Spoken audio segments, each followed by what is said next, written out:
Pondicherry university. कल मैंने NIT के बारे में बात किया था, एनआईटी पुडुचेरी के बारे में, बट आज मैं पौंडीचेरी यूनिवर्सिटी के बारे में बताने वाला हूँ कि यहाँ पे भी रजिस्ट्रेशन ऑनगोइंग है। तो आप लोग समर्थ पोर्टल द्वारा यहाँ रजिस्ट्रेशन कर सकते हो। आइए इसके बारे में बात कर लेते हैं। तो यहाँ जो सब्जेक्ट ऑफ़र किया जाता है, बीए बीएड और बीएससी बीएड दोनों ऑफ़र किया जाता है। तो आप इन दोनों के लिए आप एलिजिबल हो यहाँ पे एडमिशन के लिए। अगर 2026 में आपने एनसीटी का एग्ज़ाम दिया है तो आप एलिजिबल हो, यहाँ कंसिडर किए जाओगे आप। आप एक साथ कई सारे प्रोग्राम के लिए अप्लाई कर सकते हो यहाँ। बस वही है, फ़ीस देनी पड़ेगी जितने भी, और फीस स्ट्रक्चर भी दिखा दूँगा और एप्लीकेशन फ़ीस भी दिखा दूँगा। बने रहो वीडियो में। सबसे पहले देखो registration fee, general OBC NCL इन सभी के लिए 250 है। और अगर आप एडिशनल कोई भी सब्जेक्ट अगर ऐड करते हो तो 100 रुपये पर सब्जेक्ट लगेंगे। वहीं एससी एसटी का 150 रुपये रजिस्ट्रेशन फ़ीस है। अगर और आप ऐड करते हो एडिशनल कोई भी सब्जेक्ट जिसके लिए प्रोग्राम यानी एडिशनल, तो आपके 50 रुपये लगेंगे। वहीं पीडब्ल्यूडी और ट्रांसजेंडर के लिए एक्सम्प्टेड है, ठीक है, तो उनको देने की ज़रूरत नहीं है। और रिकरिंग एप्लीकेशन फ़ीस जो है वो कैंडिडेट जो अप्लाई करेंगे एक से ज़्यादा प्रोग्राम के लिए उनके लिए है। और एलिजिबिलिटी क्राइटेरिया देख लेते हैं। तो कोर्स नंबर आप यहाँ पे चेकआउट कर सकते हो। इनका कोर्स नंबर यूनिवर्सिटी के कोर्स नंबर से मैच कर लेना। बीएससी बीएड 50 का इनटेक है। 10th में आपके 50% होने चाहिए, ठीक है। राउंड ऑफ नहीं करेंगे, इस बात का ध्यान रखना। मतलब 49.99% है तो आपका नहीं होगा एडमिशन। 50% तो मतलब 50%, राउंड ऑफ नहीं किया जाएगा। फिजिक्स केमिस्ट्री मैथ आपके 12th में होना बिल्कुल ज़रूरी है, तभी आप अप्लाई कर सकते हो, वरना नहीं कर सकते। बीए बीएड की बात कर लें तो 12th में आपके 50% होने चाहिए। और विद द फॉलोइंग सब्जेक्ट, देखो एनसीईटी के एग्ज़ाम में अगर आपने इंग्लिश चूज़ नहीं किया लैंग्वेज में तो आप एलिजिबल नहीं हो, इस बात का ध्यान रखना। तो एक लैंग्वेज आपका इंग्लिश होना ज़रूरी है, ठीक है, इन्होंने बता रखा है अपना, वो भी दिखा दूंगा मैं आपको। और रिजर्वेशन पॉलिसीज़ आप यहाँ पे चेकआउट कर सकते हो, उतना कुछ खास है नहीं तो बता नहीं रहा। बाकी कोट रिजर्वेशन का फ़ायदा लेना है तो देख लेना पॉज करके। देखो लास्ट डेट की बात कर लें तो 20 तारीख यानी 20 जुलाई तक का टाइम है आपके पास अभी। मतलब एनआईटी में भी यही डेट था ऑलमोस्ट, ठीक है। और देखो लास्ट डेट का वेट मत करना, क्योंकि टेक्निकल इशू हो सकता है लास्ट टाइम पे, इसीलिए वो उतना वेट मत करना। अगर आप यहाँ अप्लाई करना चाहते हो तो कर देना, वरना नेटवर्क मतलब टेक्निकल इशू हो जाए, कुछ भी हो जाए, कुछ भी, तो इन्होंने पहले ही बता दिया है। देखो डॉक्यूमेंट वेरिफिकेशन जब तक नहीं हो जाता तब तक आपका एडमिशन कंफर्म नहीं होगा, सो प्रोविज़नल रहेगा। और साथ ही साथ इन्होंने बोला है कि आपके देखो यहाँ लिखा है eligibility marks shall not be rounded off नहीं किया जाएगा, इसीलिए मैंने वीडियो के स्टार्टिंग में ही बोल दिया था। और 70% जो है मैंडेटरी है यहाँ पे।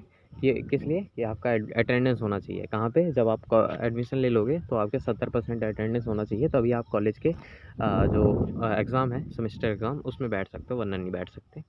और cover under group medical insurance जो है वो यूनिवर्सिटी के द्वारा ही हो जाएगा, तो उसका टेंशन मत लेना। जो भी है अनाउंसमेंट वाले सेक्शन पे जाके आप जो है प्रोस्पेक्टस भी पढ़ सकते हो। बाकी मैं अभी प्रोस्पेक्टस दिखा दूँगा। तो न्यू रजिस्ट्रेशन पे जाके आपको अप्लाई कर देना है, सेम है, समर्थ पोर्टल है, तो कोई दिक्कत नहीं आएगी। और रजिस्ट्रेशन करने के बाद लॉगिन करना है। और डॉक्यूमेंट्स की बात कर लें तो स्कैन्ड फ़ोटोग्राफ होना चाहिए आपके पास, मतलब 500 KB से कम। और स्कैन्ड सिग्नेचर होना चाहिए, जो कि ऑलरेडी होगा। एजुकेशनल डॉक्यूमेंट मतलब वही 10th 12th की डिटेल वगैरह डॉक्यूमेंट, और कैटेगरी सर्टिफिकेट, ये सब, ठीक है। और इंफॉर्मेशन ब्रोशर रीड नोटिस पे चलते हैं और मैं दिखाता हूँ आपको। तो वही है जो मैंने डाउनलोड किया है, दिखा देता हूँ मैं। तो एनसीटी यूजी 2026-27 प्रोस्पेक्टस चलते हैं, देखते हैं। तो प्रोस्पेक्टस पूरा पढ़ लिया है मैंने, जो मेन है वो दिखा देता हूँ, बाकी आप लोग खुद पढ़ लेना कहाँ से डाउनलोड करना है। तो लिंक इसका मैं दे दूँगा, वेबसाइट का लिंक दे दूँगा समर्थ पोर्टल का, वहीं से इसे भी डाउनलोड कर सकते हो। BA BEd BSc BEd information processor है, और ये आप इसके बारे में देख सकते हो। यूनिवर्सिटी के बारे में इन लोगों ने बोल दिया है। लैंग्वेज में देखो, जो मैं बोल रहा था, इंग्लिश ज़रूरी है, 50% और physics chemistry math, physics BSc BEd के लिए, ठीक है। अगर 50 का इंटेक है और ये सब्जेक्ट होना चाहिए आपके पास। तो इंग्लिश जो है मैंडेटरी है, उसके बाद कोई और लैंग्वेज हो अदर देन इंग्लिश, ठीक है, इन लोगों ने बोल दिया है। और फिजिक्स, केमिस्ट्री और मैथ आपके होने चाहिए डोमेन में, डोमेन मतलब कि जो एनसीटी का एग्ज़ाम दिया उसमें, ठीक है, और इंग्लिश लैंग्वेज में होना चाहिए, तभी आप एलिजिबल हो, वरना नहीं हो। इस बात का ध्यान रखना, अप्लाई मत करना अगर इंग्लिश नहीं लिया है तो, ठीक है। इंग्लिश इसमें भी बीए बीएड के लिए भी इंग्लिश मैंडेटरी है। वहीं अगर आप तमिल के लिए अप्लाई करोगे ना, कोई अदर सब्जेक्ट के लिए, तो तमिल आपके मतलब जिस भी लैंग्वेज के लिए अप्लाई करोगे वो लैंग्वेज 2 में होना ज़रूरी है आपके पास। तो पूरा डिपेंड करता है एनसीटी के एग्ज़ाम में आपने जो सब्जेक्ट चूज़ किया है वही आप मेजर या माइनर ले सकते हो। मेजर बेसिकली, माइनर तो मिल ही जाएगा कुछ ना कुछ, वो तो कॉलेज पे ही डिपेंड करता है।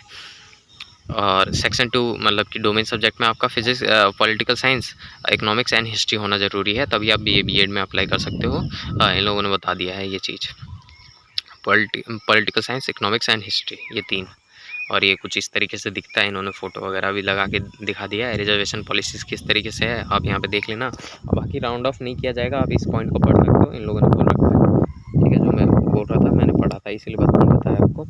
और अगर टाई होता है तो वो पहले 10वीं की मार्कशीट देखेंगे किसका ज़्यादा है, फिर एज देखेंगे, उसके बाद यूनिवर्सिटी जो है वो उस पर डिपेंड करता है। अगर नहीं हो पाए तो ये कोटा लग रहे हैं, तो कोटा वाला सेक्शन जो है वो आप पढ़ लेना खुद, ठीक है। इसमें कुछ खास है नहीं जो बताए हूँ, जैसे अगर कोटा का फ़ायदा लेने वाले हो, एनसीसी कोटा हो गया ये सब, तो आप लोग ये पढ़ लेना एलिजिबिलिटी ये सब, बाकी सब इस्तेमाल नहीं करते इसलिए उतना इन्फॉर्मेशन नहीं दे रहा है कोटा के बारे में।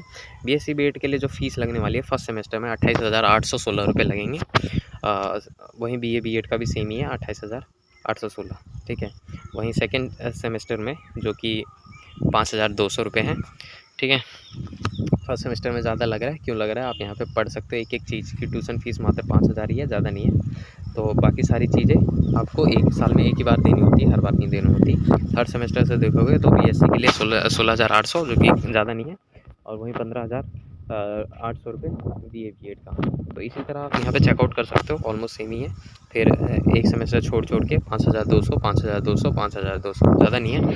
तो फीस ये स्ट्रक्चर सेंट्रल यूनिवर्सिटी टाइप का ही है, और इसीलिए, ठीक है। पेमेंट ऑफ फ़ीस के बारे में आप पढ़ लेना कि अगर डिले होता है फर्स्ट 10 डेज़ तो इतना रुपये पर डे चार्ज करेंगे, 10 रुपये पर डे उसके बाद चार्ज करेंगे, वो सब चीज़ें पढ़ लेना। अगर डिले हुआ तो आपको डिले फ़ीस वगैरह देनी पड़ेगी, पर डे आप पे चार्ज मारा जाएगा 5 रुपये का।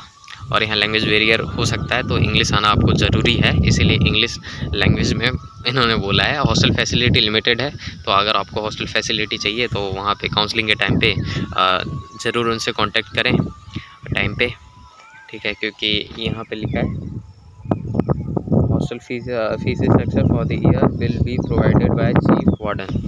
ये हॉस्टल फैसिलिटी अगर जिन बच्चों को मिलेगी उनको चीफ वार्डन बता दिया जाएगा, वो बता देंगे क्या फीस स्ट्रक्चर है। बाकी हॉस्टल का आप देख सकते हो ये फ़ोटो। डिसिप्लिन वगैरह के बारे में बोल दिया है कि एंटी रैगिंग है, यहाँ पे रैगिंग 0 टॉलरेंस है रैगिंग और सेक्सुअल हैरेसमेंट के ऊपर। ये पूरा यहाँ पे इन लोगों ने लिख के बता दिया है, मतलब सेफ़ है वो हॉस्टल, पूरा सेफ़ है ऐसा इन लोगों ने बोल रखा है। डिस्क्लेमर भी दे रखा है इन लोगों ने। तो ऑलरेडी यही इन्फॉर्मेशन देना था। बाकी आप इमेज वगैरह देखना चाहो तो यूनिवर्सिटी का काफ़ी अच्छा इमेज ही दिख रहा है यहाँ पे, और डिमांडेड है, ऐसा नहीं है। तो पौंडीचेरी यूनिवर्सिटी, ठीक है, इसका ईमेल आईडी आप देख सकते हो, हेल्पलाइन नंबर भी देख सकते हो, फ़ोन नंबर ये सब, तो कांटेक्ट कर सकते हो इनसे अगर कुछ प्रॉब्लम है तो। ऑलरेडी फिर यही इन्फॉर्मेशन देना था। रजिस्ट्रेशन ऑनगोइंग है, समर्थ पोर्टल पे है, तो मैंने अभी समर्थ पोर्टल भी दिखा दिया। ऑलरेडी आप लोगों के लिए दोबारा दिखा देता हूँ। अभी सुबह वीडियो बना रहा हूँ तो बैकग्राउंड पे मत जाना, अभी पूजा चल रही है। देखो यहीं पे है ना, ये न्यू रजिस्ट्रेशन वाले ऑप्शन पे पहले आपको जाना है, न्यू रजिस्ट्रेशन वाले। बाकी बगल में प्रोस्पेक्टस है, ऑलरेडी आप देख सकते हो।